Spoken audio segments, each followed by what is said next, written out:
ازواج کے علاوہ اولاد کے لیے بھی ہمیں قرآن و سنت میں دعائیں سکھائی گئی ہیں اور ان کا بھی اہتمام کرنا چاہیے. انسان اپنی زندگی میں اپنی بہترین کمائی اپنی اولاد ہی کو سمجھتا ہے، اور انسان اپنی زندگی کا بہترین سرمایہ اپنی اولاد پر خرچ کرتا ہے، اور اپنے بعد بھی ان کے لیے ہر طرح کی راحتیں اور نعمتیں چھوڑ کر جانا چاہتا ہے.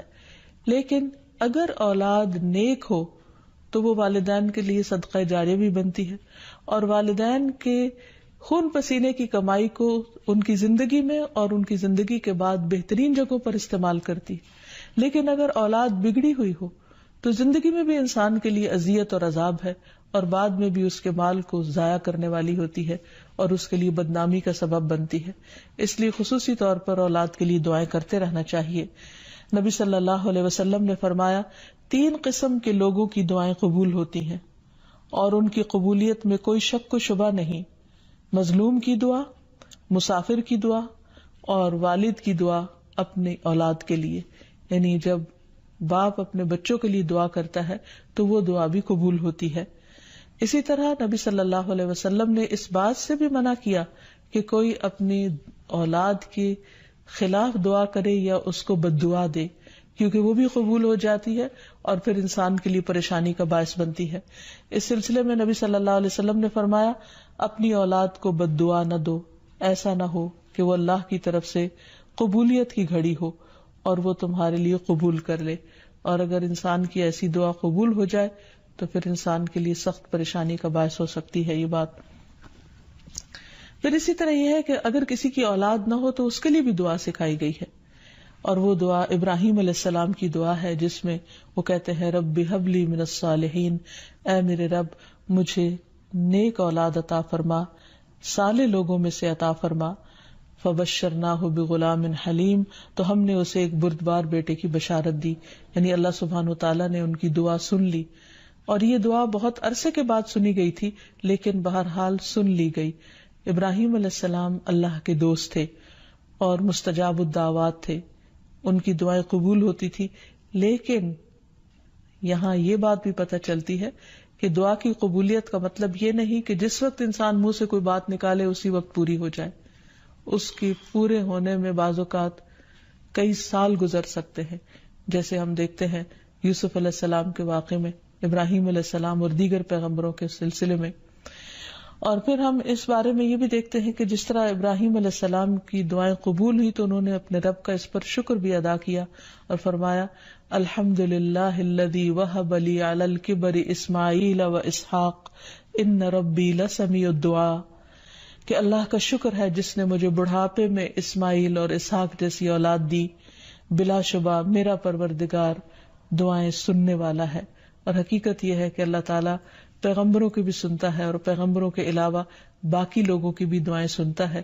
اس لیے اولاد کی طرف سے کبھی بھی مایوس نہیں ہونا چاہیے، نہ ہونے کی شکل میں بھی اور ہونے کے بعد ان کی نیکی اور خیر اور بھلائی کے سلسلے میں بھی. اور اس میں ہم دیکھتے ہیں کہ زکریا علیہ السلام کی بھی اولاد نہیں تھی تو وہ بھی بڑھاپے تک مایوس نہیں ہوئے اور دعا مانگتے رہے. اور اس سلسلے میں آتا ہے کہ وہ جب دعا مانگتے تو کہتے رب ہب لی من لدنک ذریۃ طیبہ انک سمیع الدعاء، کہ اے میرے پروردگار تو مجھے اپنے پاس سے نیک اور پاکیزہ سیرت اولاد عطا فرما، تو ہی دعا کا سننے والا ہے. یعنی پیغمبر ہمیشہ صرف اولاد کی دعا نہیں کرتے بلکہ نیک اولاد کی دعا کرتے ہیں. اولاد کا ہونا اللہ سبحانہ وتعالیٰ کا ایک بہت بڑا انعام اور بندے پر بہت بڑا احسان ہے. اسی لیے ہم دیکھتے ہیں کہ اولاد انسان کے لیے اگر نیک ہو تو راحت، رحمت، آرام اور چین اور آنکھوں کی ٹھنڈک کا ذریعہ ہوتی ہے. نبی صلی اللہ علیہ وسلم حضرت حسن اور حسین کو اپنے پھول کہا کرتے تھے کہ یہ دونوں میری دنیا کے پھول ہیں. ایک اور حدیث سے ہمیں پتہ چلتا ہے کہ اولاد انسان کی بہترین کمائی ہے. فرمایا ان اولادکم من اطیب کسبکم، تمہاری اولاد تمہاری سب سے بہترین کمائی ہے، بس اپنی اولاد کی کمائی میں سے کھاؤ، یعنی وہ انسان کے لیے حلال ہے، جائز ہے. پھر اسی طرح بیٹیاں جو ہیں ان کی تعلیم و تربیت اور ان کی پرورش بھی ایک بہت خیر و بھلائی اور جنت کمانے کا ذریعہ ہے. لیکن اس کے ساتھ ساتھ یہ بھی یاد رکھنا چاہیے کہ اولاد ایک رسپانسبلٹی بھی ہے، ان کے بارے میں سوال بھی کیا جائے گا کہ ان کی تربیت کس طرح کی.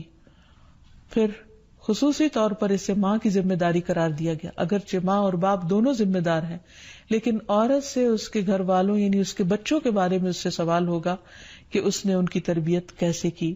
تو اس لیے ہم سب پر لازم ہے کہ ہم اپنے بچوں کی دینی اور دنیاوی دونوں طرح سے بہترین تربیت کرنے کی کوشش کریں. تو آخر میں ہم دیکھتے ہیں کہ جو دعائیں ہمیں خاص طور پر اولاد کے لیے مانگنی چاہیے وہ ان کی نیکی، تقوی اور اصلاح کی ہیں، پیدائش سے پہلے بھی اور بعد میں بھی. پیدائش سے پہلے رب ہب لی من الصالحین، کہ اے رب مجھے صالح اولاد عطا کر. رب ہب لی من لدنک ذریۃ طیبہ انک سمیع الدعاء، اے میرے پروردگار مجھے اپنی طرف سے نیک اور پاکیزہ اولاد عطا فرما، بے شک تو ہی دعا کا سننے والا ہے.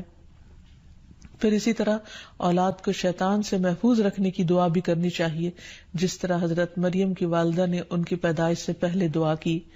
پھر اسی طرح اپنی اولاد کو شیطان مردود سے بچانے کی بھی دعا کرنی چاہیے، جیسے حضرت مریم علیہ السلام کی والدہ نے ان کی پیدائش کے وقت یہ دعا مانگی تھی، وَإِنِّي أُعِيذُهَا بِكَ وَذُرِّيَّتَهَا مِنَ الشَّيْطَانِ الرَّجِيمِ، اور بے شک میں اس کو اور اس کی اولاد کو شیطان مردود سے تیری پناہ میں دیتی ہوں. پھر اسی طرح ایسی اولاد مانگنی چاہیے کہ جو انسان کے لیگیسی کو آگے لے کر چل سکے اور اس کے علمی ورثے کو سنبھالنے والی ہو، جیسے زکریا علیہ السلام نے دعا کی تھی. پھر اسی طرح اولاد کے اللہ تعالیٰ کے راستے میں قبول ہونے کی بھی دعا کرنی چاہیے، جیسے حضرت مریم کی والدہ نے ان کے لیے دعا کی تھی کہ ربی انی نذرت لک ما فی بطنی محررا فتقبل منی، کہ اے میرے رب بے شک میں نے تیرے لیے اس کی نظر مانی ہے جو میرے پیٹ میں ہے کہ میں آزاد چھوڑ دوں گی، سو مجھ سے قبول فرما، بے شک تو سب کچھ سننے سب کچھ جاننے والا ہے.